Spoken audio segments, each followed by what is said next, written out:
All right, good evening. I'd like to welcome everyone to the Monday, July 21st, 2025 meeting of the Dalton City Council. Quorum is present. Council members, Mr. Lama, if you will lead us in the pledge.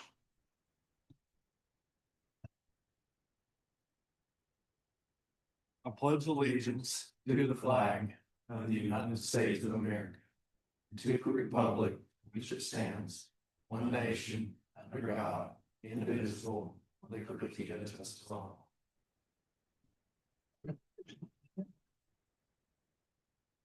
Good evening, everyone. We have comment cards that we keep at the back of the room, but we were running low this evening. So when we do open commentary, if there's anyone else that wishes to speak, I'll be very happy to accommodate you in doing that. But this is the only comment card I have, but I know there's an additional one. So if there are others, please feel welcome to participate. Council members, you have before you an agenda. At this time, I will entertain a motion. Motion to approve. Madam Mayor, I'm sorry to interrupt. We had a supplemental business item, the Civic Plus website agreement renewal. It was time sensitive. And so if we could just amend the agenda to include the Civic Plus website agreement.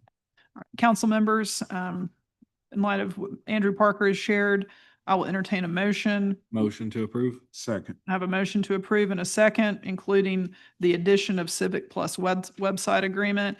If there is no discussion, all in favor? Aye. Any opposed? All right, thank you, Andrew. All right, public commentary. First, we have Mr. Litterdale. If you will, please, you can come to that microphone or the one over there. Some people don't want to speak with their backs. It's up to you. It's whatever you wish to do, sir. Well, I'm speaking. Okay, thank you. My name is Jim Litterdale, and this is my daughter, and we own Garmany House Coffee Company on Kyler Street, and we'd like to address the ongoing work that's going on Kyler Street and Penn Street.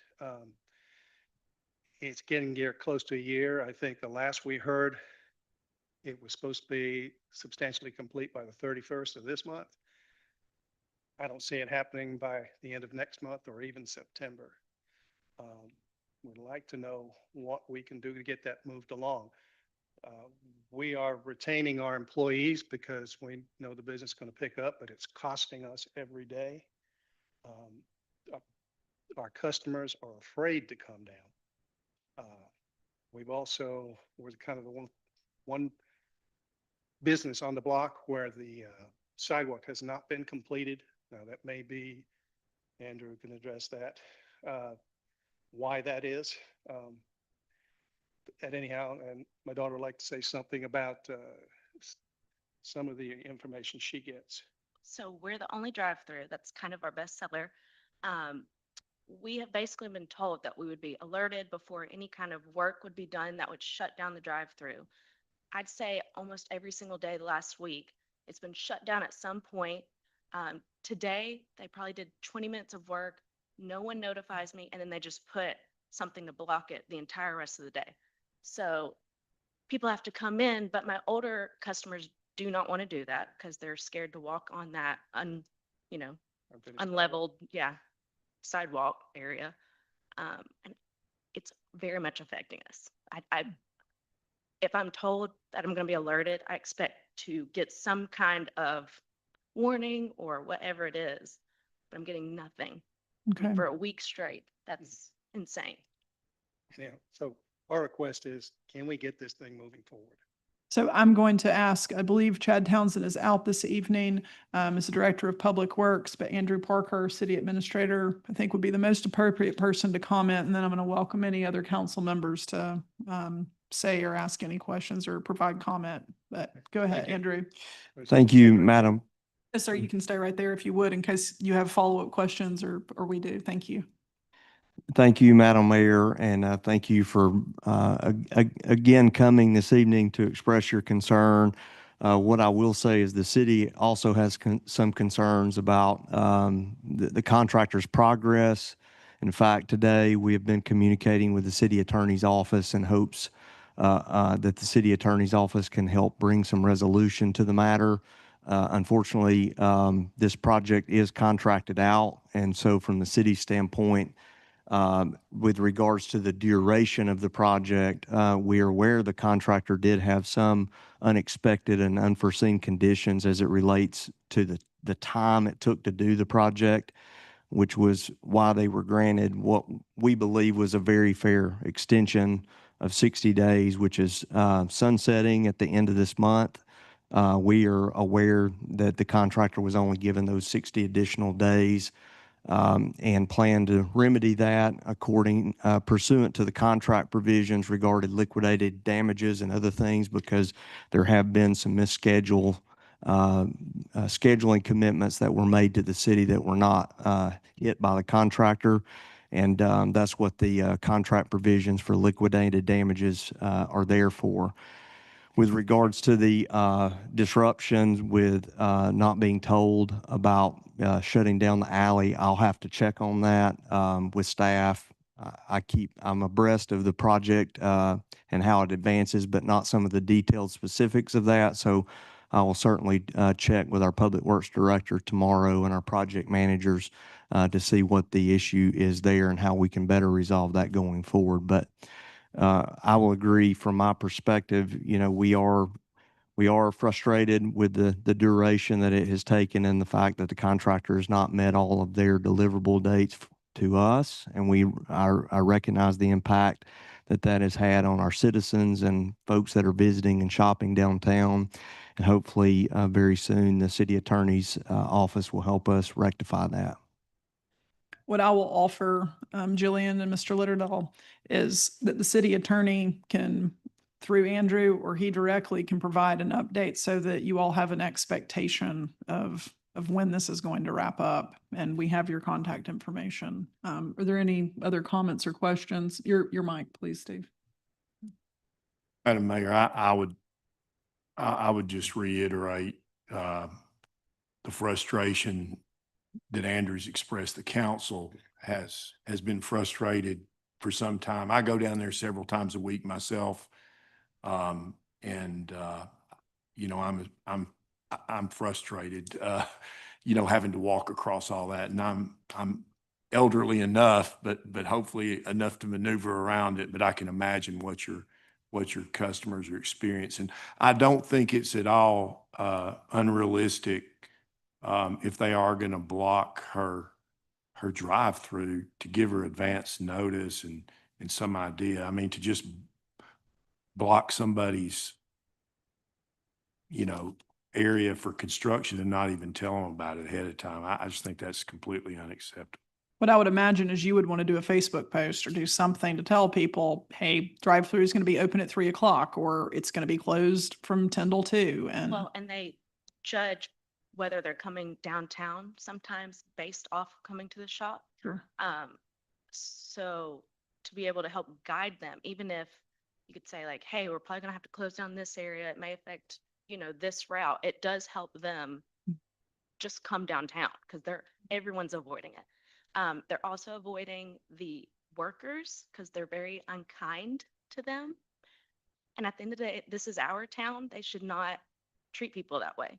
I mean, they say horrible things to them, or they get mad for trying to come in the shop, or they get mad for trying to get their cars around a cone to get to the drive-through, just whatever it is. I mean, that's. So, this is something, if you can stay, our meeting's not going to be that long. If you will, I'll not ask you to do it in front of people. If people are making profane statements, the city attorney needs to deal with that with the contractor, because that's a little bit more than an inconvenience. So if you wouldn't mind staying and speaking with him directly, that would be helpful.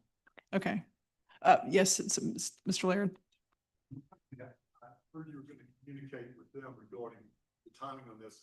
I think it'd be great to have something in the paper, because there are other businesses I know one that's right there close by and that are getting impacted by this. I'm sure everybody would like to know what the revised timeframe is once Jonathan or the.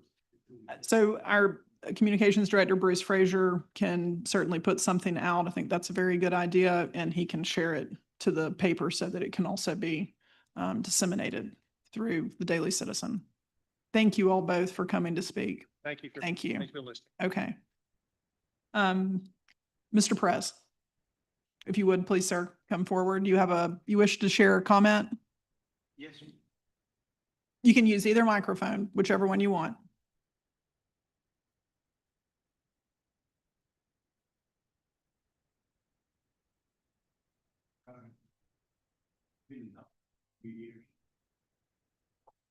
And my job is to help people relocate to Dalton. And in the last year, or probably the last 2 years, it's something that it really concerns me and concerns a lot of people who's moving here, is the abundance of people in the streets asking for money, more people that is from out of town. I was told by some sources that Chattanooga is bossing some people over here. And if that's the case, I think the police probably need to patrol that more often. I see people sleeping on the driveways, sleeping on the back of the buildings, private properties, in the daytime. And there's some people who on regional South 41, some business over there that have to go to the extreme of keep the doors locked and put a sign on the door to ring so they can let the customers come in. Because there has been cases where the people just go inside the business. So I don't know if it's true that the people has been bused to Dalton or not, but that's probably something that the city needs to take care of, at least look into. From a safety standpoint, Mr. Perez, anytime there is harassment or intimidation going on, law enforcement certainly needs to know about it. For panhandling that's happening at intersections or in right-of-way, at exit ramps, things of that nature, you've referenced a couple of different matters. What we will do is we will follow up and with you, in addition to following up with law enforcement leadership, to understand, because the panhandling at an intersection is a different matter than harassment into a private business or trespassing on private property. So all separate matters. Is to busing, I can provide no comment because I'm unaware of whether that is or isn't the case. And I'd like to welcome other council members or staff to offer any comments or questions to Mr. Perez. But what your expectation can be is that we, as city representatives, will follow up with you as it relates to these questions. And what we may want to ask you, if you would be so kind as to provide Chief Kaysen this evening, or some general addresses where you're seeing trespassing on private property. That would be helpful. Well, it'd be very helpful too that the police do it. Because I have a case on one of my properties where some people living on for 2 years after the police has told them Yeah. to move. And that's, I mean, I was never notified by the police of what happened. I was notified by the code enforcement of what has happened. And I think- have to spend money not only remove the people, but cleaning the place. Fortunately, the city was able to help some, but it is not excusable that somebody can live in a place for 2 years after the police have notified them to move. I'm making some notes, Mr. Perez. Council members, do you, and or Andrew, do you all wish to address any comments? Mr. Perez, thank you for coming, okay, and talking with us. The one thing that I would be able to add is we actually, the chief and I started taking a look at the city's panhandling ordinance actually recently, because as you know, we're going through our code of ordinances to determine what ordinances need to be updated that have not been revisited in some time. And one of those ordinances, the panhandling ordinance, to see if we can look at peer cities, to see if we can tighten that up.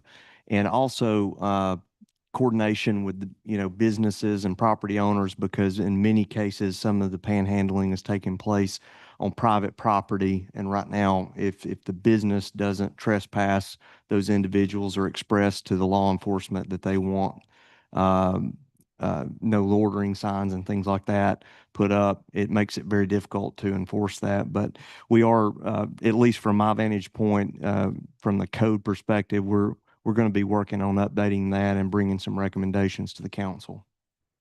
Thanks, Mr. Perez. Any other comments or questions from council members? If not, this would be a good time if you have any public comments to come forward. Seeing no one walk forward, we will move on. Item 2 are minutes of the mayor and council meeting. Excuse me, are there any staff reports? None this evening, Madam Mayor. Mayor and council minutes of the meeting of June 30, 2025. I'll entertain a motion. So moved. A motion and a second. Any discussion? If not, all in favor? Any opposed? All right, item number 3, this is under unfinished business. This is the second reading of ordinance 25-16, the request of Sebastian Claw to rezone from neighborhood commercial C1 to rural residential R5, a tract of land totaling 1.74 acres located on Trammell Street and Jones Street, Dalton, Georgia, parcels 12-182-02-024, parcel 12-182-020-025, parcel 12-182-02-019, parcel 12-182-02-012, parcel 12-182-02-013, and parcel 12-182-02-014. Andrew? Yes, if you'll recall at the July 7th meeting, Mr. Calhoun gave a formal presentation on this rezoning request as well as the next one that will be up for consideration. This one is related to a request from the Salvation Army. They are, as you can see in the bottom right photo, I think there might have been a little bit of confusion about where these parcels lied at the first reading, so we went ahead and put an aerial image for the council to see the footprint of these 6 parcels that are requesting to be rezoned from neighborhood commercial to rural residential. You can see in the middle of the screen that the Salvation Army currently has a duplex that they use for transitional housing, and that is for housing from anywhere from 6 months to 2 years as part of their ongoing programs. They expressed a desire, they're working with DCA and HUD to attempt to secure additional funding to build duplexes on these properties. And if you'll note, on the east side of Penrose Drive, there's a couple of houses there that the Salvation Army worked with code enforcement. They were dangerous buildings that the city tore down, and these are some of the spots that they are proposing to add additional duplexes for transitional housing. This request was heard by the Planning Commission, who provided a unanimous recommendation to approve, and it also received a positive recommendation from the staff. All right, any questions or comments of Andrew?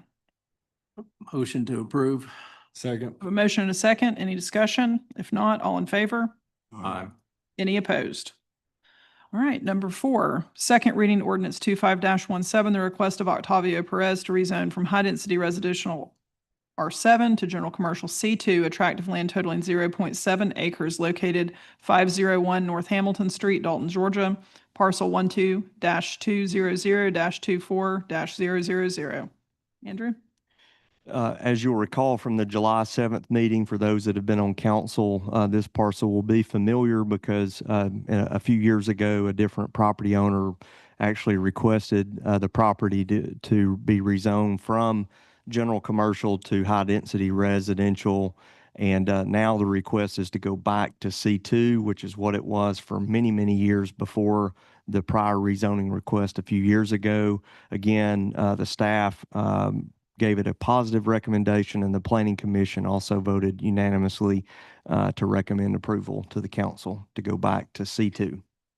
All right, any questions or comments of Andrew? Andrew, is this the property that was a neighborhood grocery store for decades and then a funeral home and? Correct. Yes, sir. All right, any further comments or questions of Andrew? If not, I'll entertain a motion. Motion to approve. Second. I have a motion and a second. Any discussion? If not, all in favor? Any opposed? All right, item number 5, second reading ordinance 25-19 to amend chapter 6 of the 2001 revised code of the city of Dalton, Georgia, captioned alcoholic beverages by adding a new section 6-113 captioned package stores by reserving section 6-114 through 6-140 for future use, by amending section 6-107 captioned disqualification generally, by striking, repealing, and deleting subsection 3 in its entirety subsection and substituting in lieu thereof a new subsection 3, by amending section 6-10 captioned possession in public places, by striking, repealing, and deleting subsection C in its entirety subsection and substituting in lieu thereof a new subsection C, to provide for an effective date, to provide for the repeal of conflicting ordinances, to provide for severability, and for other purposes. Todd? Yes, Madam Mayor. So this is, if you'll remember the first reading, as we discussed in that, this is to amend our current alcohol code in chapter 6. And the primary purpose of this is to put a limitation on liquor store license in the city, and this will be based on population. Also, since the last meeting, the first reading, there's been a couple of revisions. One was we changed the ability to transfer the license to a potential buyer. We didn't have that in the original. We didn't want to devalue our current liquor stores, so we provided a means for transfer of that license if it's a current license holder in the state of Georgia. Correct me if I'm wrong on anything, Jonathan.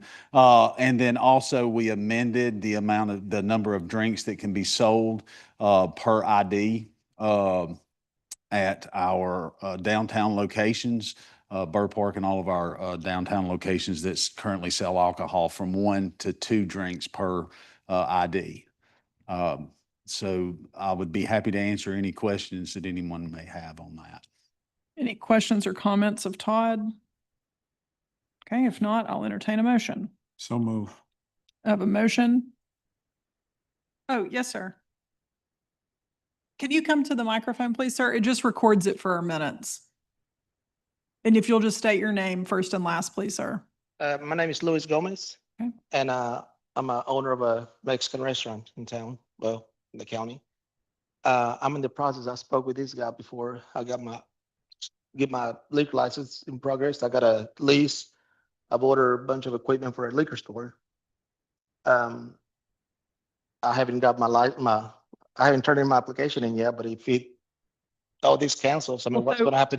So what it is for package sale. So let me just make sure we're talking about selling, not pouring by the drink, but we're talking about package sell. Like a liquor store?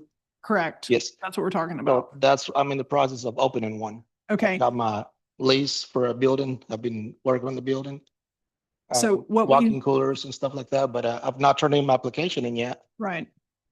So therefore, if this goes through, what's gonna happen? I don't know if I'm the only one in town that's trying to So open a what liquor we've store. done is we've put in place a moratorium. So it is on several different types of businesses. But what this section, this code section relates to is that we had looked at peer communities. We had requests from within the business community of liquor store owners that we investigate whether it's appropriate to have a cap, a limit on the amount of liquor stores. We did that based on population. And I will let Todd Pangle, Assistant City Administrator, speak to the by population that this code change would reflect, okay? But speaking about moratorium, if you have any questions about that, but I wanted to clarify because you own a restaurant and that's pouring by the drink and this Yeah, relates to that's- package that's sales, totally that's a separate from there. matter. So I mean, there's Mexican restaurants in every corner as you go around. So if they stop liquor stores, what? I mean, So- it hurts everybody's business. Well- Liquor store owners and restaurant owners. I think it's just all the same. It's just different business. Okay, so he's going to respond to package sales and the by population restriction. Sorry about that. Appreciate the question.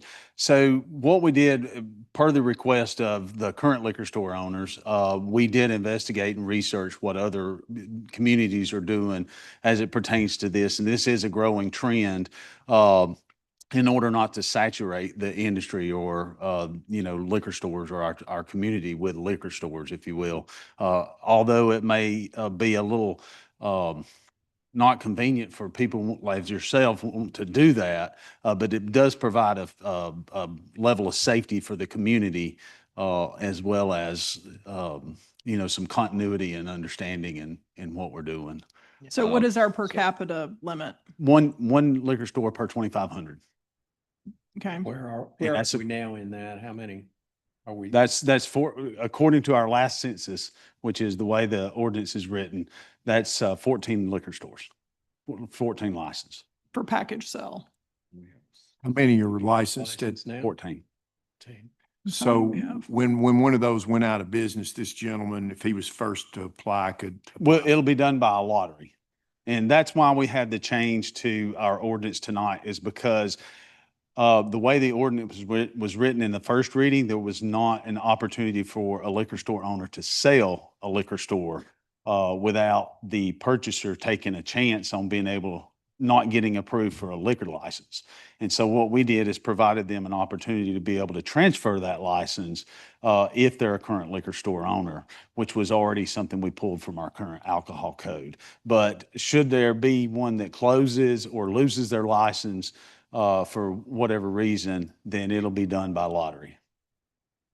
So to clarify, So, I'm sorry. So basically, I just need to stop working and on my project. Is that what you're saying? There's nothing I can go According forward to with? the current ordinance as it's written, that's if correct. this passes tonight, we are presently at our limit that this would reflect going by the most recent census Okay. inside the city limits of Dalton. So the county does not have this restriction, and the county does allow package sales. They No. didn't used to. They do in certain, Varnell does. I think in certain municipalities. So in certain parts of the county, there is package sales. And to my knowledge, they don't have a limit. Okay. And, so we would know at the end of this meeting or? Yes, sir. Yep. And then the appropriate person to speak with would be Mr. Pangle, and he'd be happy to talk to you so that you're crystal clear on, Okay, on where things stand. good. Okay, All right, thank you. Mr. Perez?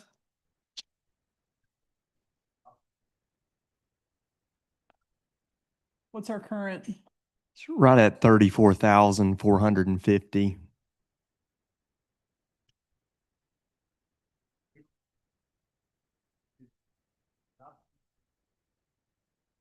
Can he come to the? So Mr. Perez, just as I told the other gentleman, we can't record it for the minutes if it's not at the mic. Just because the census says that we have 34,000 people in Dalton. During the weekdays, that increased tremendously because there's a lot of people who come to Dalton, stay in the hotels to work on some of the mills or to do business. So is that, those people not included? Not in this, no, sir, they would not be because there's not a refereed way to count them. And the ordinance can't speak to a speculation. We're using a refereed number, which we use the census. Well, it's still, it's more than 34,000 people in Dalton. Yeah, based on the day, but as the mayor has mentioned, there's You no base that on true the way to census, measure you're that. 10 years behind. And we're going by what precedents of the research that we conducted showed. So- And it's so not a to- guessing I number. don't have any dog in that fight, Understand. okay? I don't have a liquor store and I never intend to have one. But Understand. then you're limiting some people who would like to have more. Now, you're gonna favor, yes, the ones who have it now. Because- So we have raised prices on fees for Uh, operating a liquor store. There's tremendous compliance and regulation around it. And liquor store owners came to both the Public Safety Commission and to this council and asked that we please consider in what they perceive to be as a best practice that is utilized in other communities. And when those business owners came before us, they brought they brought very substantive information that we did consider, and that's why it's also read 2 times. This does not preclude us from being able to amend the ordinance at a later date. So, but what is being considered tonight is based on population. The population number comes from the census.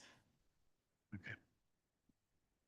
And communities of our similar size were the communities we used as peer communities. So when we refer to peer communities, we're not talking about the city of Atlanta. We're talking about communities of similar size. So, yes. Which other peer communities did we look at?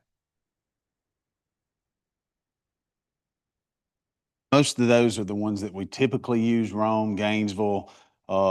And Jonathan, if you can remember more, there was 4 or 5 that we looked at to see what they were doing. Our city clerk was very generous with her time to send us a lot of the examples to see what others were doing. And it was pretty consistent. And as you know, a lot of those cities and our peer cities that we look at, their geography is a little bit different, their industry is a little bit different, but all in all, we pretty much fell in the median of our research. Are there any other questions or comments? And since we have had comments from the public as well, which we appreciate, let's just clarify that we understand the changes to this ordinance is the first time we read it. This includes, this contemplates the transferability of a license from an existing liquor store package sell owner to another qualified buyer.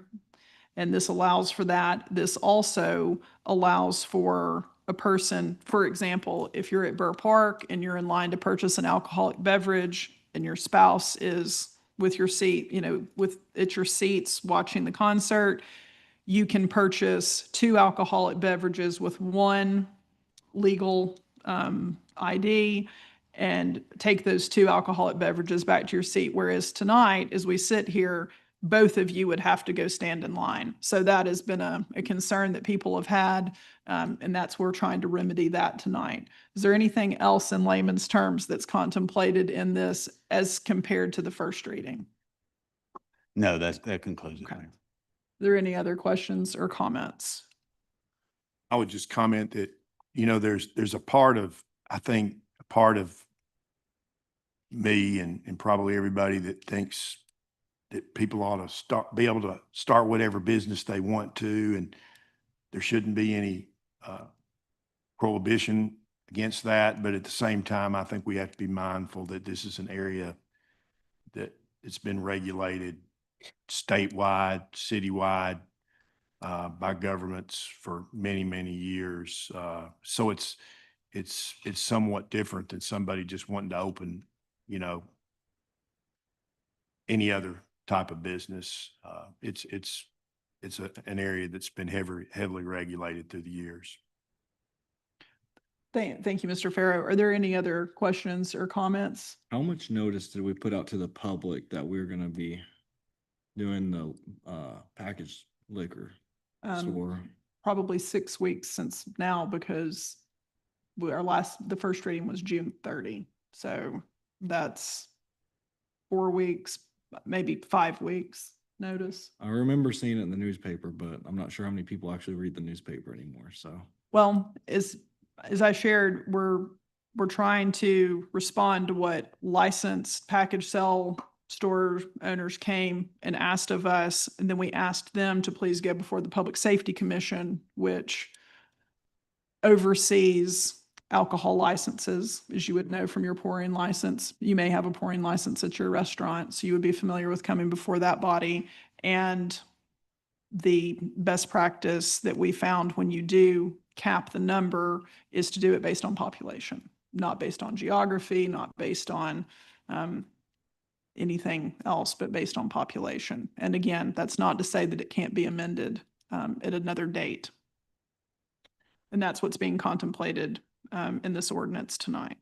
Madam Clerk, didn't we, when we talked about the moratorium, anything that was already, any application that had already been submitted at that time was? Those would be considered under a moratorium, but we already are at a limit. We didn't have any at the time that were pending. Yes. Right, I'm just saying, there weren't any pending at the time. Are there any other comments or questions as it relates to item 5? If not, I will entertain, sorry. I'd like to motion that we table until our next meeting. Okay, we have a motion to table. I'll second that. Okay, we have a motion and a second to table. Is there any discussion? I just think if one of the council members is concerned about it, I'm fine we can take it off the table. Okay, anytime well, we like. let me, this contemplates more than a cap of It does. package sales, so.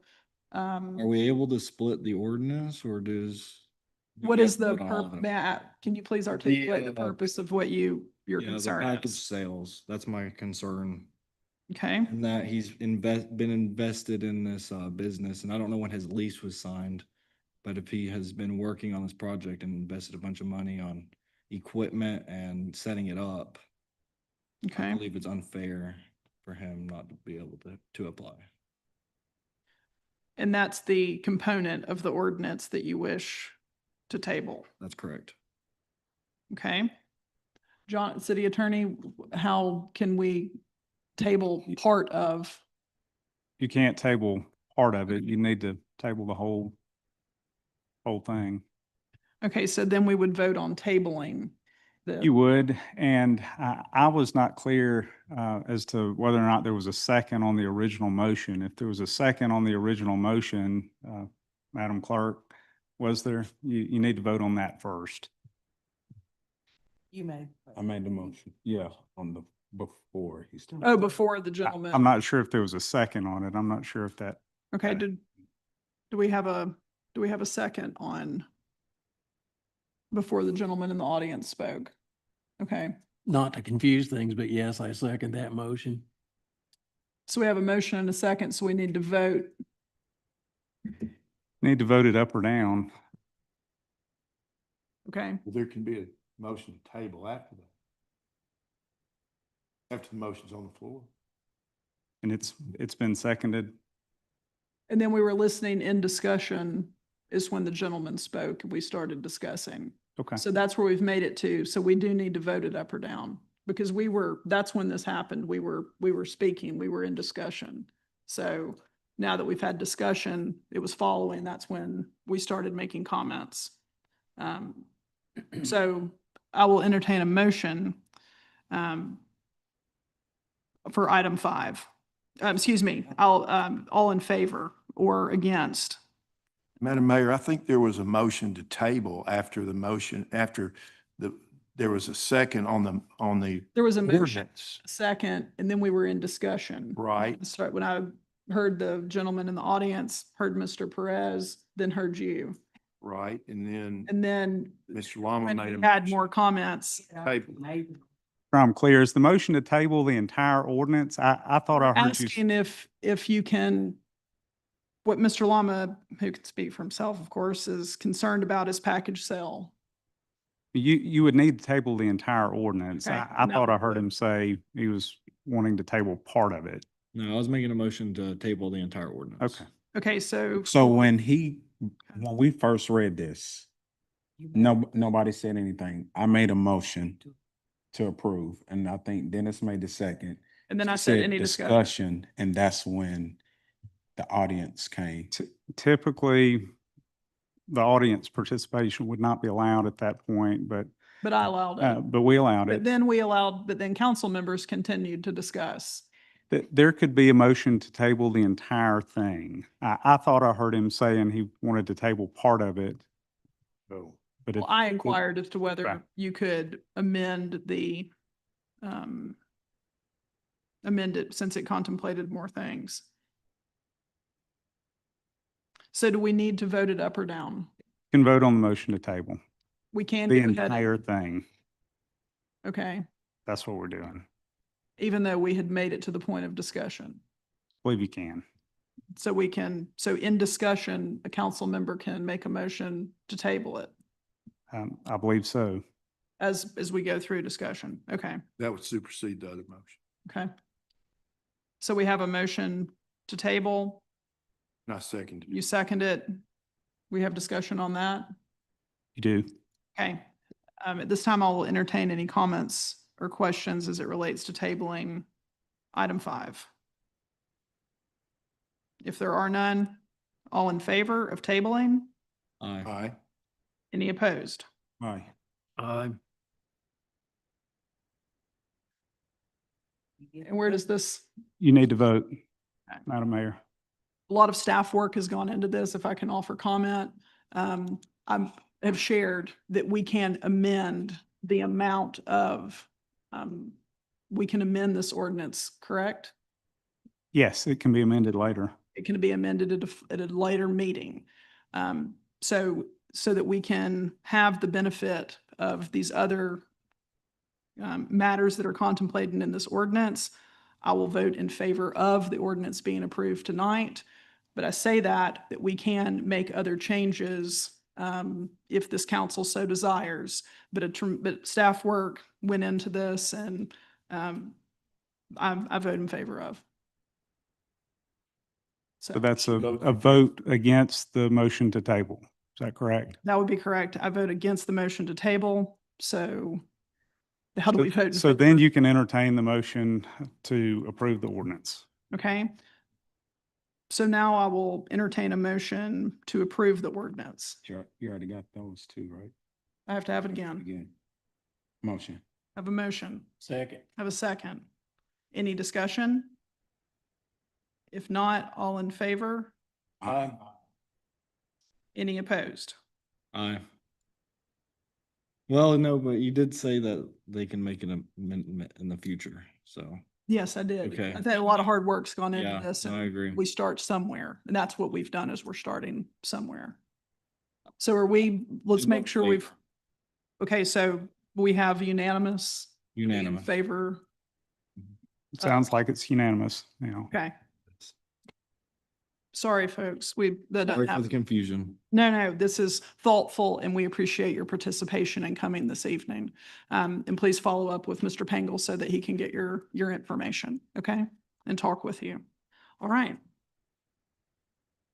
Resolution, item number 6, resolution 25-12, authorizing participation in an amicus brief in the Chang v. City of Milton appeal pending before the Georgia Supreme Court. Is this Andrew or Jonathan?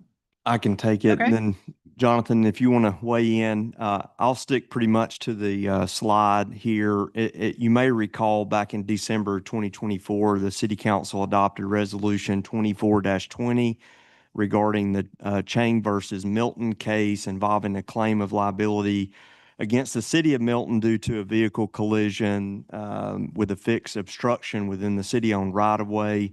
And this is just a reminder, that resolution acknowledged that at trial court, Milton was found to be partially at fault, and a jury awarded $35 million in damages against the city of Milton. My apologies. In September of 24, the Court of Appeals affirmed the decisions and findings of the trial court. And so what Resolution 2420 did was state that the city of Dalton believed the Court of Appeals decision was inconsistent with legal precedent and should be overturned. And it requested that the Georgia Supreme Court to take up the appellate ruling and reverse that decision.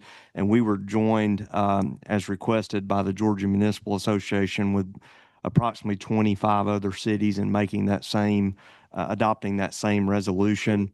And that resulted in, on June of this year, the Supreme Court of Georgia did grant certiorari, and the city of Milton has asked cities to again join a new amicus brief to submit to the Supreme Court.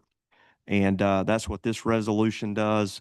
2512, it authorizes participation in a second amicus brief with other Georgia cities, many of whom have already responded, and asking the Supreme Court to reverse the decision based on the fact that the attorneys don't feel like the decision of the Court of Appeals held with precedent, and that the Supreme Court proffered 3 questions to the city of Milton's legal counsel, and this resolution, consistent with the other cities, asks that those questions be answered in a way that's advantageous to Georgia cities. In Milton's case, as a reminder, this judgment was more than their annual budget. This has in large part to do with sovereign immunity. States' liability is capped, counties' liability is capped, but municipalities' liabilities are not capped. It's not contemplated in the law. I think I'm familiar with when this came before us months back. Are there any questions or comments of Andrew? If not, I'll entertain a motion. So moved. Motion. Second. I have a second. Is there any discussion? If not, all in favor? Any opposed? All right, thank you. Item number 7, Resolution 25-13 to authorize participation in opioid settlement agreement with Purdue Pharma and the Sackler family. Okay, thank you. As you may recall, since 2023, the city has entered into 3 national opioid settlement agreements. In all 3 cases, these agreements were accepted by the state of Georgia Attorney General. Within the last week, the Attorney General's office, in coordination with this national opioid settlement group, was notified of 2 new settlements. So we've got this one and then one more tonight. This settlement was with Purdue Pharma and the Sackler family regarding alleged misconduct related to opioids. Resolution 2513 states that it's in the best interest of the city of Dalton to participate in the agreement, to receive any settlement funds that are allocated to the city of Dalton for the purpose of mitigating the effects of opioid abuse in the community. It also authorizes the city administrator and the chief financial officer to execute any and all documents to opt in to those settlements. Most of these are online, so it's a little bit difficult to get the mayor in for signature. So it would be more streamlined if this resolution is approved to allow myself and the CFO to execute the documents. At this time, we don't know what the city will receive because it all depends on how many cities in Georgia and counties, for that matter, opt in. But as you know, we've used these funds to support local recovery services and treatment services within the community, and it's been a great resource for these entities to help provide services to those dealing with opioid epidemic in our community. Thank you. Are there any questions or comments of Andrew? Motion to approve. I have a motion. Second. Any discussion? If not, all in favor? Aye. Any opposed? All right, item number 8, Resolution 25-14, a resolution to authorize participation in opioid settlement agreement with 8 opioid manufacturers. Again, same thing as Resolution 2513 that was just approved. This is with 8 manufacturers as outlined on the slide there. I won't read all of their names, but you can see the 8 manufacturers there. And again, this resolution would authorize the administrator and CFO to execute all documents that may be required to opt in. This was also approved by the Attorney General. All right, questions or comments? Motion to approve. Second. Motion and a second. Any discussion? If not, all in favor? Aye. Any opposed?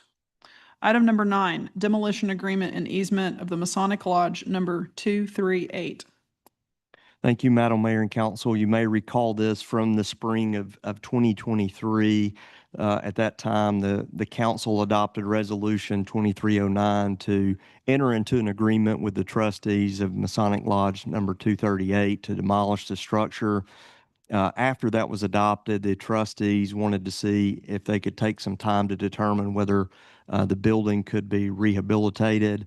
Mr. Cobb is here tonight with us on behalf of the Masonic Lodge trustee group. Since that time, they have determined that the cost far exceed the ability to be able to renovate this due to some of the structural concerns. This was a picture from 2023 where you see the roof collapsing. And so within the last few months, the city attorney's office has worked with the trustees to come up with a new agreement. This one is slightly different from the one that was considered in the spring of 2023. In this one, the city would demolish the structure, which has been deemed a dangerous building by the code enforcement and building inspector. And through this agreement, the trustees agree to reimburse the city for the cost associated with demolition, and the trustee group will retain ownership of the property. All right, And they've already signed off. The trustees have already signed off. Mr. Cobb, thank you for being here this evening. Is there anything that you wish to say, sir?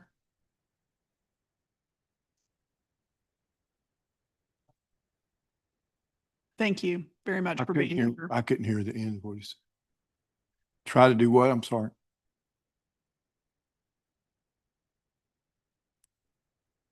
Good evening. I said I'm just glad to be here and I'm glad to partner with the city, and we're gonna try to put a nice park there with a statue once it's cleaned off. So I'm just thankful. It's very nice. Thank you, Mr. Cobb. Are there any questions or comments of Andrew or Mr. Cobb? If not, I'll entertain a motion. So moved. Second. Have a motion and a second. Any discussion? If not, all in favor? Aye. Any opposed? Okay. Item number 10, ratification of City Hall HVAC project change order 001. Thank you, Madam Mayor and Council. This is fairly straightforward. As you know, we're under contract with Cherokee Mechanical to replace the City Hall HVAC system in its entirety.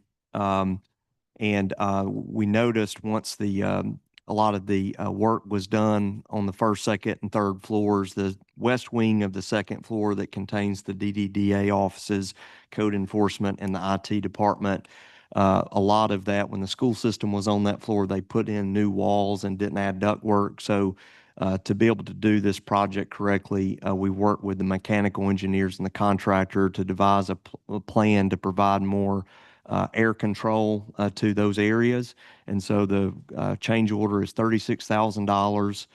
We had a contingency for this project in the CIP fund of about $150,000. And as you can see, this is the first change order. So we recommend adopting the change order to the contract. All right, any questions or comments of Andrew? Motion to approve. Motion. Second, any discussion? If not, all in favor? Aye. Any opposed? All right, item number 11, integrated builds change order number 4 on hangar project at the airport. Andrew? Thank you, Madam Mayor and Council. This is for a change order on our hangar project at the airport. It's just a small change order. We had to add some 57 stone for some areas that had to be undercut on the foundation of one of our hangars there. So just need signature on that. This is still within the original project budget. All right, any questions or comments of Andrew? If not, I'll entertain a motion. So moved. Second. Have a motion and a second. Any discussion? If not, all in favor? Aye. Any opposed? Thanks, Andrew. Thank you. All right, we have board appointments and thank you, Mr. Litterdale, and you, Mr. Laird, for being here tonight. Can we do these all three together? Or I'm happy to do them individually. These are for zoning appeals board. Well, I'll tell you what, let me do them individually. Yes, sorry, I see that now. For zoning appeals board, council members Kenneth Harless, this would be a reappointment. It's a 5-year term. It would expire 7/31 of 2030. I will entertain a motion. So moved. The motion, Second. second, any discussion? If not, all in favor? Any opposed? Okay, for Planning Commission, Mr. Litterdale, for a 4-year term ending 8/2 of 2029. I'll entertain a motion. So moved. Second. Have a motion and a second. Any discussion? Madam Mayor, I'd just like to thank Mr. Litterdale for all the leadership he has given through the years and his willingness to continue serving Thank you. in this capacity. Yes. It's a thankless job, I know sometimes, yeah. All in favor? Aye. Any opposed? All right, for the term previously held by Jody McClurg, we appreciate her service. Mr. Laird, Steve Laird is here this evening. This is for a term for Planning Commission that would expire 8/2 of 2029. I'll entertain a motion. I move we appoint Mr. Laird. Second. Have a motion and a second. Any discussion? I'd like to thank Mr. Laird for being willing to take this on too. He's not sure now. Okay. All in favor? Aye. Any opposed? Thank both you gentlemen for being here this evening. We have 2 more items and then we will wrap up. Item number 13, agreement with Top Shelf Food and Beverage Management for concession stand operations at Dalton Parks and Rec. Andrew? Yes, Madam Mayor and Council, and our Parks and Rec directors, they had some conflicts this evening, so this is pretty straightforward. They asked me to present. Since 2023, Top Shelf Food has served as the concession services operator at a few of our parks, 4 of them Heritage Point Softball and Soccer Complexes, Ron Nick Soccer Complex, and Al Rollins Baseball Complex. As part of the contract, Top Shelf pays the city 15% of the gross revenue from the concession service operations. This contract has not been revisited since the original contract, so we wanted to get it back before the council. This would be to renew the contract for a period of today through December 31st, 2025. The contract has an auto renew provision for 1-year terms beginning January 1 of 2026. It can be terminated by either party for convenience with a 30-day notice. That way, if there's a desire to make a change, we're studying whether to bring this back internal at some point. We would not have to do it in the middle of the summer when there's a lot of games being played. I have a question. When is the last time we bid this out? We did an RFP, and Cindy can recall, but I think this might have been the only company that even provided a response to the proposal. Okay. All right, any questions or comments of Andrew? If not, I'll entertain a motion. Motion to approve. Motion, Second. second, any discussion? If not, all in favor? Aye. Any opposed? All right, Civic Plus website agreement. This was our amended item. Andrew? Yes, and I apologize. We didn't get this on the agenda Friday. Sometimes when you're dealing with these large companies, it's difficult to get things back timely. In this case, we have had a contract with Municode for many years for the city website. Municode was acquired by Civic Plus, and Civic Plus is phasing out a lot of the old website designs. And so they've given us a drop dead date in the fall to upgrade our website. If we want to keep a website that's to the level of what we have today, that's what they consider a premium website. And so the contract for your consideration would include a one-time payment to migrate our website to build it into a new website consistent with what we have today for $7,500. And we're also adding an ADA compliance tool to the website to help maintain ADA compatibility for users. And most cities now have that tool. That's an additional $4,000 a year. And so the contract for consideration in year one this year will be $7,500 fee. And then in year two, it'll be $12,108. And it will continue with an appreciation factor of 5% per year. We did some research before we brought this to you. Most cities in Georgia use this. Virtually every one of our peers uses Civic Plus for their website. So they've sort of cornered the market on municipal websites. But I'll be glad to answer any questions. And Bruce is also here for any questions. All right, questions or comments of Andrew? If not, I'll entertain a motion. So moved. Second. Motion and second. Any discussion? If not, all in favor? Aye. Any opposed? All right, I don't believe we have any announcements. Our next meeting will be Monday, August the 4th. I will entertain a motion to adjourn. Second. Motion and a second. Any discussion? If not, all in favor? Aye. Any opposed? We are adjourned. Thank you all.